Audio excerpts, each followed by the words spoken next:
بشوف الأخبار كده لقيت زيارة الأمير تميم لسوريا ولقاء أحمد الشرع بيه.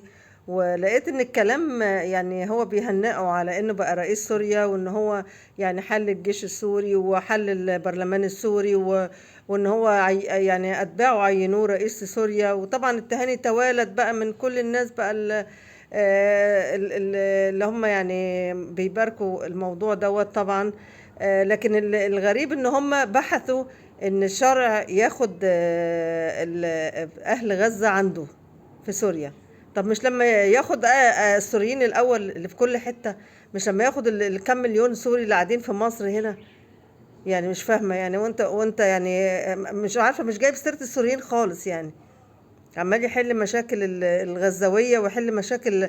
ويعني هو طبعا الراجل معذور، هو بينفذ اللي هم بيقولوه له، لان الراجل يعني بصراحة ربنا عاملين معاه اكبر واجب بصراحة. يعني اتشال امريكا شايلاه من قائمة الارهاب، على راسه 10 مليون دولار.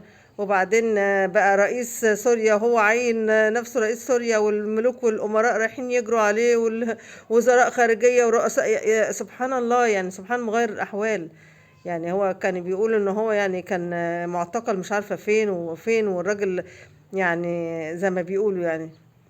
ف يعني دلوقتي بقى رئيس سوريا، فيعني ما يقدرش يقول حاجة يعني بصراحة ربنا. بس ان احنا برضو يعني احنا السوريين مبسوطين وفرحانين، واحنا نفرح لهم. بس طب يلم لحمه زي ما بيقولوا بالعامية، يعني لم لحمك الاول. مش كده ولا ايه؟ ولا احنا بنحل مشاكل الناس على حساب الدول التانية؟